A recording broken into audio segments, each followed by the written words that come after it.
Bukas pa ang nakalululang taas presyo sa petrolyo pero ramdam na ang epekto nito sa pagkain, sa delivery at shipping fees at pati na sa pamasahe at ilang biyahe ng barko. At ang singil naman sa kuryente posibleng tumaas ng 16% ayon sa Energy Department. Saksi si Darlene Kai. Parang pagtumba ng mga domino ang epekto ng malawakang taas presyo sa produktong petrolyo dahil sa sunod-sunod na dulot nito sa iba't ibang sektor at bilihin. Tulad sa agrikultura at pagkain. Nauna nang nagmahal ng hindi bababa sa 100 piso kada kilo ang ilang klase ng isda sa Bulungan Seafood Market sa Parañaque. 500 piso kada banyera naman ang iminahal ng isda sa Balintawak Market sa Quezon City. At hindi na kada kilo kung ibenta para kayanin ang budget ng mamimili. Binabawasan namin sa timbang. Kami na lang bahala dumiskarte nga mano yung isda namin. Pati ilang gulay tulad ng talong, kalabasa at kalamansi nagmahal din. Nag-adjust ng konti na kumita sa pang-araw-araw, pambayad ng mga bayarin. Pwesto, kailangan kumita, marami kaming pinapasahod. Mahal na kasi ang gasto sa delivery dahil sa pagtaas ng presyo ng langis. Para pumabawi namin yung yung diesel na itinaas nila. Apektado na rin. Bakit? Kasi ay araw-araw kami bumabiyahe. Sa Lawag City, Ilocos Norte, bihira nang pumalaot ang ilang mangingisda dahil sa sobrang mahal ng gasolina. May mga naglalatag muna ng mga fish cage para makapagparami ng tilapia. Pati epekto sa shipping fee, hindi raw maiiwasan lalo't ayon sa Alliance of Concerned Truck Owners and Organizations, 50% ng kanilang operasyon ay gumagamit ng diesel. Nagsisimula na kaming mag-advise sa aming mga clients. Inevitably also, increase sa aming services, no? Yes. And this could account for at least 20 up to 30% of increase in transportation service. Ilang transport group na ang humiling na payagan silang magdagdag pasahe sa jeepney, mga city bus at TNVS. Nag-anunsyo na rin ang pansamantalang taas pasahe ang ilang shipping companies sa Cebu. Pati temporary suspension ng ilang biyahe bilang pagtitipid sa krudo. Nagtaas na rin ang pasahe sa Roro ang ilang kumpanyang may biyahe papuntang Zamboanga City at Isabela City, Basilan. Ang epekto sa bayarin sa kuryente, posibleng sa Abril maramdaman ayon sa Department of Energy. Maaring 16% ang itataas niyan base raw sa kanilang simulation. Coal only had a slight increase, but the transportation and insurance is more expensive now.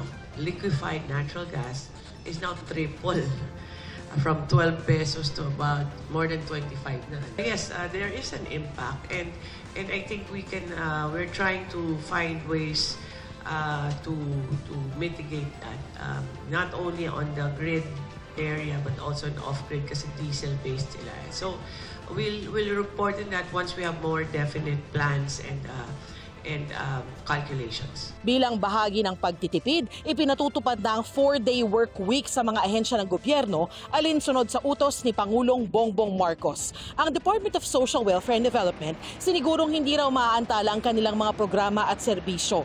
Nananatiling fully operational din ang ilang serbisyo ng PhilHealth.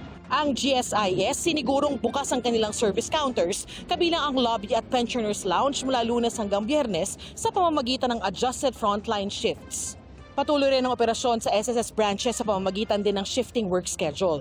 Susunod din daw ang Department of Justice pero babalansehin daw nila ito para hindi maapektuhan ang access sa hustisya ng publiko. Sa Department of Education, work from home tuwing Biyernes ang mga kasamang non-teaching at related teaching personnel, habang patuloy na susundin ng teaching personnel ang nakatakda na nilang schedule. Ang Korte Suprema magkakaroon ng flexible work arrangement sa kanilang mga opisina, maging sa Court of Appeals, Sandigan Bayan at first at second level na mga korte. Basta hindi raw dapat maging dahilan ito para ikansela o ipagpaliban ng mga pagdinig na nauna nang nakaschedule. Bakit nga ba hindi pwedeng lagyan ng cap o hangganan ng taas presyo sa mga produktong petrolyo? Ipinaalala ng Energy Department na wala silang kapangyarihang kontrolin ng presyo dahil sa Oil Deregulation Law. Kung aamyendahan ng batas ayon kay Garin, maaari raw makatulong pero sa ngayon ay nakatuon sila sa agarang mga solusyon. The oil deregulation is not just that doesn't only speak about prices. There are other things that it regulates, let's say. No? So maybe an amendment to the law, not the entire law. No? If Congress wishes to do so, that's their that's the legislative action.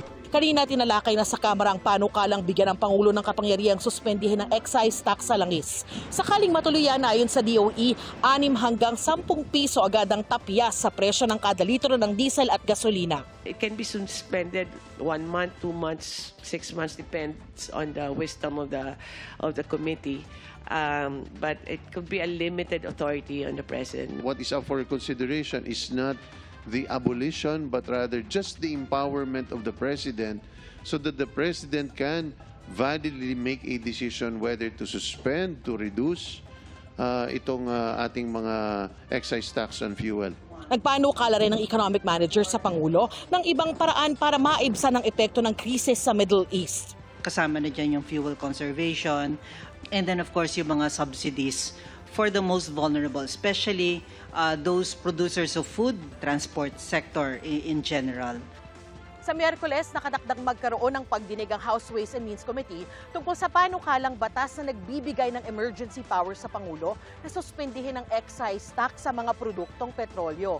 Kung sakali na i-certify as urgent ng Pangulo ang panukalang batas na yan, sa susunod na linggo ay maaari na raw itong maaprubahan ng Kamara. We recognize that this is a challenge we must face head-on, which is why the House of Representatives will work with the executive to focus on the measures that will help cushion the effects of rising oil prices. Pag-aaralan na rin ng Senado ang paghahain ng parehong panukala. Discuss it and hopefully we'll be able to come up with something that would be able to address the would-be problems that we will be encountering.